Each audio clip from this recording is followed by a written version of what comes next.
തെക്കേ വാഴക്കുളം വന്ദേമാതരം ഗ്രാമീണ വായനശാലയും south Vazhakkulam government higher secondary സ്കൂളും സംയുക്തമായി വായനാ പക്ഷാചരണവും PN പണിക്കർ അനുസ്മരണവും സംഘടിപ്പിച്ചു. പ്രമുഖ സാഹിത്യകാരി രവിത ഹരിദാസ് പരിപാടികൾ ഉദ്ഘാടനം ചെയ്തു. കലാപരിപാടികളും അരങ്ങേറി. 17,000-ലധികം പുസ്തകങ്ങളും 2,000-ലധികം അംഗങ്ങളുമുള്ള ജില്ലയിലെ മികച്ച വായനശാലകളിൽ പ്രമുഖ സ്ഥാനമാണ് തെക്കേ വാഴക്കുളം വന്ദേമാതരം ഗ്രാമീണ വായനശാലയ്ക്കുള്ളത്. 1947 സ്ഥാപിതമായ ഈ വായനശാലയും south Vazhakkulam government higher secondary സ്കൂളും സംയുക്തമായി നടത്തിയ വായന പക്ഷാചരണവും PN പണിക്കർ അനുസ്മരണവും ശ്രദ്ധേയമായി. South Vazhakkulam government higher secondary സ്കൂളിൽ നടന്ന ചടങ്ങിൽ വായനശാല പ്രസിഡന്റ് GN മോഹനൻ അധ്യക്ഷത വഹിച്ചു. വായിച്ചു വളരുക, ചിന്തിച്ച് വിവേകം നേടുക എന്ന മുദ്രാവാക്യം ഉയർത്തിക്കൊണ്ട് കേരളത്തിലെ മലയാളികളെ ആകെ വായനയുടെ ഒരു അത്ഭുത ലോകത്തിലേക്ക് കൈപിടിച്ച് നടത്തിയ ഒരു വലിയ മനുഷ്യൻ്റെ ഓർമ്മദിനമാണ് ഇന്ന് ഈ ജൂൺ 19. ഗ്രന്ഥശാലാ സംഘത്തിൻ്റെ ജീവാത്മാവും പരമാത്മാവുമായിരുന്ന ശ്രീ PN പണിക്കർ മലയാളിക്ക് വായനയുടെ സംസ്കാരം പകർന്നു നൽകിയ ആ മഹാനുഭാവൻ്റെ ചരമദിനമാണ് ഇന്ന്. സംസ്ഥാന സർക്കാർ ഈ 2014 മുതൽ ഏതാണ്ട് PN പണിക്കരുടെ ചരമദിനം നമ്മൾ വായനാ ദിനമായി തീരുമാനിക്കുകയും സംസ്ഥാന ലൈബ്രറി കൗൺസിൽ ആ ദിനം ഈ കഴിഞ്ഞ നാളുകളിലെല്ലാം സമുചിതമായി ആഘോഷിച്ചു വരികയുമാണ്. കേരളത്തിൽ അങ്ങോളം ഇങ്ങോളമുള്ള വായനശാലകളും വിദ്യാലയങ്ങളും എല്ലാം ഈ വായനാ ദിനം സമുചിതമായി ആഘോഷിക്കുകയാണ്. ഈ വായനാ ദിനത്തെക്കുറിച്ച് നമ്മൾ ഓർക്കുമ്പോൾ നമ്മുടെ മനസ്സിൽ ആദ്യം കടന്നു വരുന്നത് മറ്റൊന്നും ആവില്ല, ഇതിൻ്റെ മൂല്യത്തെക്കുറിച്ച് ഏറ്റവും പ്രസക്തമായിട്ടുള്ള ലളിതമായിട്ടുള്ള നമ്മുടെ കുഞ്ഞുണ്ണി മാഷിൻ്റെ 4 വരി കവിതകളാണ്. വായിച്ചാലും വളരും, വായിച്ചില്ലെങ്കിലും വളരും, വായിച്ചാൽ എങ്ങനെ വിളയും, വായിച്ചില്ലേൽ വളയും. ഇതിൽ കൂടുതൽ വായനയുടെ പ്രസക്തിയെക്കുറിച്ച് പറയേണ്ട ഒരു കാര്യവുമില്ല. ഇന്ന് വായന പൊതുവെ പുതിയ തലമുറയിൽ കുറഞ്ഞു വരുന്നു എന്നുള്ള ഒരു വലിയൊരു ആക്ഷേപമുണ്ട്. വായനശാല സെക്രട്ടറി KK മനോജ് ആമുഖ പ്രഭാഷണം നടത്തി. പ്രമുഖ സാഹിത്യകാരി രവിത ഹരിദാസ് പ്രോഗ്രാം ഉദ്ഘാടനം ചെയ്തു.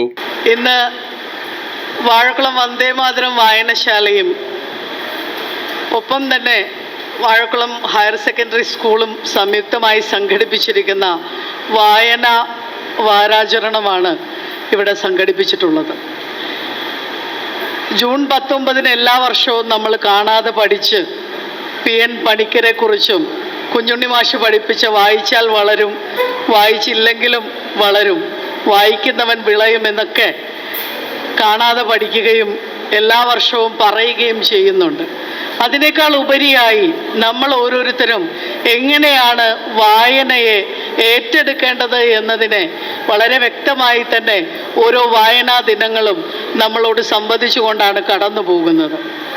നമുക്കറിയാം, മലയാളത്തിൻ്റെ ഭാഷാപിതാവ് തുഞ്ചത്ത് രാമാനുജൻ എഴുത്തച്ഛൻ അദ്ദേഹം തൻ്റെ ഏറ്റവും പ്രശസ്തമായ കിളിപ്പാട്ട് രാമായണം ആരംഭിക്കുന്നത് തന്നെ, ഏറ്റവും സംസ്കൃത പണ്ഡിതനും മലയാളത്തിൽ ഇത്രയും ബൃഹത് ഗ്രന്ഥങ്ങൾ എഴുതിയിട്ടുള്ള അദ്ദേഹം പോലും കിളിപ്പാട്ട് രാമായണം ആരംഭിക്കുന്നത് ഇങ്ങനെയാണ്: വാരിധി തന്നിൽ തിരമാലകൾ എന്ന പോലെ ഭാരതീ പദാവലി തോന്നേണം കാലേ കാലേ എന്ന് പറഞ്ഞുകൊണ്ടാണ്.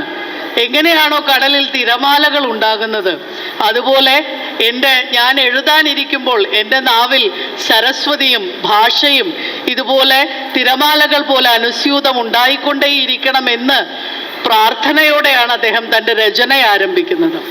അതേ തരത്തിൽ തന്നെ നമ്മുടെ പഠിപ്പിനെയും അറിവിനെയും വിവേകത്തെയും ഏറ്റവും കൃത്യമായ സമയത്ത് ഉപയുക്തമാക്കുന്ന തരത്തിൽ, ആവശ്യമുള്ള നേരത്ത് അത് ഉപയോഗിക്കാൻ നമ്മളെ പ്രാപ്തരാക്കുന്ന തരത്തിൽ നമ്മളെ ഓരോരുത്തരെയും വായന മുന്നോട്ട് കൊണ്ടുപോകേണ്ടതുണ്ട് എന്ന് തന്നെയാണ് ഓരോ വായനാ ദിനങ്ങളും നമ്മളെ ഓർമ്മിപ്പിക്കുന്നത്.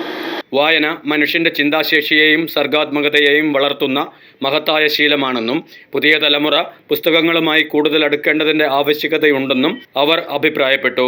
ഇവിടെ സ്നേഹത്തെക്കുറിച്ചും അതുപോലെ അക്ഷരത്തെക്കുറിച്ചും എല്ലാം അതിൻ്റെ പ്രാധാന്യത്തെക്കുറിച്ചും വായന ഇല്ലെങ്കിൽ എന്ത് സംഭവിക്കും, വായന ഉണ്ടെങ്കിൽ വായനയിലൂടെ എന്തെല്ലാം നമുക്ക് നേടാം, ഇതിനെക്കുറിച്ച് എല്ലാം പറഞ്ഞു. അതുകൊണ്ട് ഞാൻ അതിനകത്തേക്ക് ഒന്നും കടക്കുന്നില്ല. വായന എന്ന് പറയുന്നത് മനുഷ്യ സഹജമായ ഒരു വികാരമാണ്. നമ്മുടെ ഈ ലോകത്ത് ലക്ഷോപലക്ഷം ജീവികളുണ്ടെങ്കിലും മനുഷ്യനല്ലാതെ മറ്റൊരു ജീവിയും വായനയില്ല. അപ്പോൾ വായന എന്ന് പറയുന്നത് മനുഷ്യ സഹജമാണ്. അതിൻ്റെ പ്രാധാന്യത്തെക്കുറിച്ച് പറഞ്ഞു. എനിക്ക് ഒറ്റ കാര്യം മാത്രം പറഞ്ഞുകൊണ്ട് അവസാനിപ്പിച്ചോളാം. ആ വായനയുടെ പ്രാധാന്യം മനസ്സിലാക്കി നിങ്ങളെല്ലാവരും വായിക്കുക, വായിക്കുക, വായിക്കുക, വളരുക. വളർന്ന് ആ വളർച്ചയുടെ ഉത്തുംഗ ശൃംഖത്തിലേക്ക് എത്താൻ എല്ലാവരും ശ്രമിക്കണം എന്ന് മാത്രം ആശംസിച്ചുകൊണ്ട് പറഞ്ഞുകൊണ്ട് ഈ യോഗത്തിനെല്ലാ അഭിവാദ്യങ്ങളും അർപ്പിച്ചുകൊണ്ട് നിർത്തുന്നു. നന്ദി, നമസ്കാരം. Higher secondary school principal Asha teacher, high school head mistress Sonia teacher, വായനശാല കമ്മിറ്റി അംഗങ്ങളായ KN Gopalakrishnan, Rama Ramakrishnan, SMC chairman Muhammad, വായനശാല വൈസ് പ്രസിഡന്റ് EP കുഞ്ഞു മുഹമ്മദ് എന്നിവർ സംസാരിച്ചു. അറിവിന്റെ ഒരു അക്ഷര ദീപം തന്നെ തെളിയിച്ചുകൊണ്ട് നമ്മുടെ ഈ വിദ്യാലയം തെക്കേവാഴക്കുളം എന്ന അക്ഷര മുത്തശ്ശി 100 വർഷവും കഴിഞ്ഞ് ഈ നാടിന് ഒരു വെളിച്ചമായി വിലസുമ്പോൾ അതോടൊപ്പം തന്നെ അഭിമാനിക്കാൻ വകയുള്ള ഒരു സ്ഥാപനമാണ് തെക്കേവാഴക്കുളം വന്ദേമാതരം ഗ്രാമീണ വായനശാല. നമുക്കറിയാം, ഇന്ത്യക്ക് സ്വാതന്ത്ര്യം കിട്ടിയത് 1947 ഈ 1947 തന്നെ ആരംഭിച്ച ഒരു പ്രസ്ഥാനമാണ് വന്ദേമാതരം ഗ്രാമീണ വായനശാല. അപ്പൊ ഒന്ന് ഓർത്തു നോക്കുക, ആ കാലഘട്ടത്തിൽ ജീവിച്ച ആളുകളുടെ സുദീർഘമായിട്ടുള്ള കാഴ്ചപ്പാടുകൾ എന്താണ് എന്നുള്ളത് നിങ്ങൾക്ക് ഏവർക്കും മനസ്സിലാക്കാൻ കഴിയും. അപ്പോൾ എനിക്ക് നിങ്ങളോട് പറയാനുള്ളത്, നിങ്ങൾ രാവിലെ ക്ലാസ്സിലേക്ക് വരുമ്പോൾ നിങ്ങൾ ബസ് സ്റ്റോപ്പിൽ ബസ് ഇറങ്ങി കഴിയുമ്പോൾ നിങ്ങൾ നോക്കിയാൽ മനസ്സിലാവും, ആ സ്കൂളിനോട്, ആ ബസ് സ്റ്റോപ്പിനോട് ചേർന്ന് നിൽക്കുന്ന ഒരു 2 നില കെട്ടിടമുണ്ട്. ആ 2 നില കെട്ടിടത്തിന്റെ 2nd ഫ്ലോറിലാണ് വന്ദേമാതരം ഗ്രാമീണ വായനശാല ഉള്ളത്. നിങ്ങൾക്ക് വായിക്കാൻ പറ്റുന്ന, നിങ്ങൾക്ക് ജീവിതത്തിൽ പ്രചോദനമാക്കാൻ കഴിയുന്ന നിരവധി പുസ്തകങ്ങൾ ആ വായനശാലകളിലുണ്ട്. കാരണം ആ വായനശാലകളിലൂടെ വളർന്ന് ഇന്ന് ഈ സമൂഹത്തിന്റെ മുഖ്യധാരയിൽ പ്രശോഭിക്കുന്ന നിരവധി വ്യക്തിത്വങ്ങൾ വളർന്ന് വികസിച്ചത് ഈ വായനശാലയിലൂടെയാണ്. കുട്ടികളുടെ സജീവ പങ്കാളിത്തവും വിവിധ കലാ സാഹിത്യ പരിപാടികളും ചടങ്ങിന് കൂടുതൽ മിഴിവ് പകർന്നു. വന്ദേമാതരം ഗ്രാമീണ വായനശാല 1947 ഓഗസ്റ്റ് 15 ഉദയം കൊണ്ട ഈ അക്ഷരദീപം 15,000-ലധികം പുസ്തകങ്ങളും 2,000-ലധികം അംഗങ്ങളുമായി ഇന്ന് ജില്ലയിൽ തല ഉയർത്തി നിൽക്കുന്ന അപൂർവം വായനശാലകളിൽ ഒന്നാണ്. ഇതൊരു ഗ്രന്ഥശേഖരം മാത്രമല്ല, സമൂഹത്തിൻ്റെ ബൗദ്ധികവും സാംസ്കാരികവുമായ വളർച്ചയ്ക്ക് നേതൃത്വം നൽകുന്ന ഒരു ജനകീയ കൂട്ടായ്മയാണ്. News desk, media city, Perumbavoor.